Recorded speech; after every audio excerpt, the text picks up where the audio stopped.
सुप्रसिद्ध विचारक और लेखक भास्कर राव रोकड़े ने शिक्षित बेरोजगार युवाओं की समस्याओं को लेकर पत्रकारों से चर्चा की। सुप्रसिद्ध विचारक व लेखक श्री भास्कर राव रोकड़े ने शिक्षित बेरोजगार युवाओं की समस्याओं का शोधपरक अध्ययन कर समस्याओं के समाधान हेतु व्यापक अभियान शुरू किया है। नव क्रांति हेतु संकल्पित सम्यक अभियान का शुभारंभ रीवा के ऐतिहासिक पद्मधर पार्क से 2 मई 2022 को किया गया। मध्य प्रदेश के स्थापना दिवस के दिन 1 नवंबर 2022 से रायसेन जिले के बरेली नगर से प्रदेश में नव क्रांति लाने के संकल्प के साथ 45 दिवसीय प्रदेशव्यापी सम्यक यात्रा शुरू की गई है। इस यात्रा का समापन 15 दिसंबर 2022 को भोपाल जिले के बेरसिया में होगा। उनके पश्चात माह जनवरी 2023 में भोपाल में प्रदेश के 5 लाख युवाओं का मेगा कॉन्फ्रेंस होगा।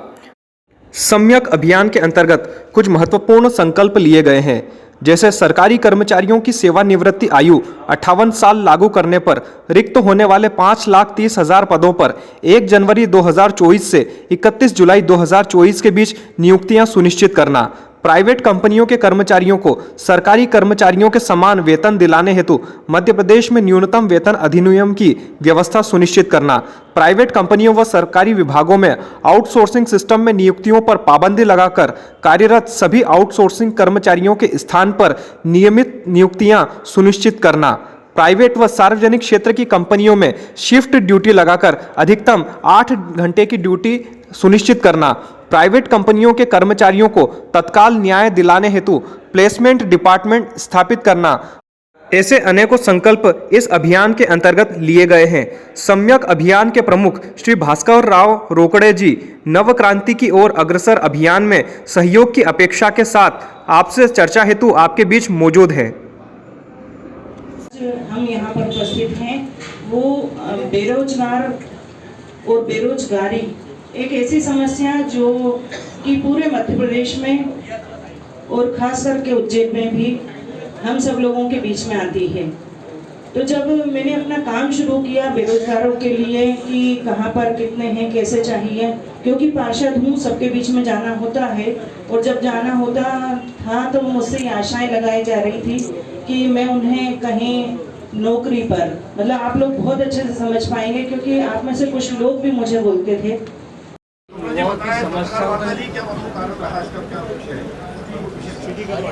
मैं थोड़ा संक्षेप में इसको बोल दूं, ठीक है।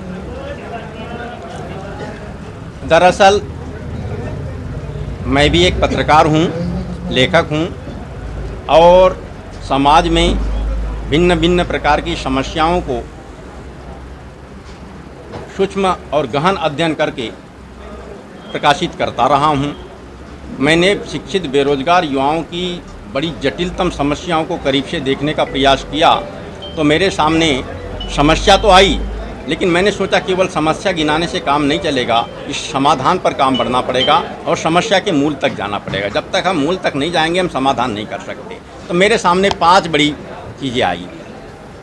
पहली बात तो ये कि रिटायरमेंट की आयु लगातार बढ़ते जा रही है और उसको निश्चित रूप से पूर्ववत स्थिति में लाई जा सके 58 साल। तो उसका एक अध्ययन किया, एक IAS अधिकारी के माध्यम से आंकड़े निकाले गए तो 31 जुलाई 2024 को 5,30,000 अधिकारियों कर्मचारियों की सेवानिवृत्ति संबंधी जानकारी आई।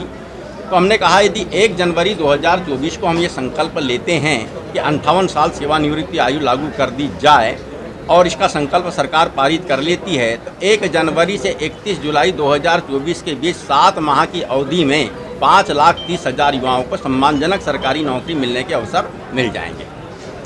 दूसरी बहुत ही महत्वपूर्ण बात है जिसको पत्रकार बंधुओं ने यहाँ पर नहीं उठा पाए, वो महत्वपूर्ण बात ये है कि सन 1948 में श्रमिक वर्ग के लिए न्यूनतम मजदूरी अधिनियम बनाया गया, लेकिन शिक्षित वर्ग के कर्मचारियों के लिए ऐसे कोई प्रावधान नहीं दिए गए। हमारे पत्रकार बंधुओं को भी इसकी समस्या का सामना करना पड़ रहा है।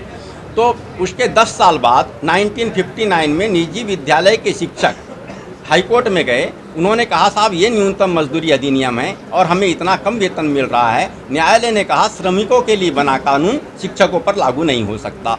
इसी प्रकार अन्य ग्रेड के अधिकारी कर्मचारी भी न्यायालय में गए, लेकिन उनको पता चला, न्यायालय ने कहा कि कोई कानून ही नहीं बना तो हम न्यूनतम वेतन की व्यवस्था कैसे दे सकते हैं। तो हमने इसके लिए भी 1 जनवरी 2024 को ही युवा दिवस के दिन बात रखने का किया है। हम उसके लिए एक संकल्प पत्र तैयार कर रहे हैं। उस संकल्प पत्र का ड्राफ्ट मैं पढ़ के सुनाता हूं आपको।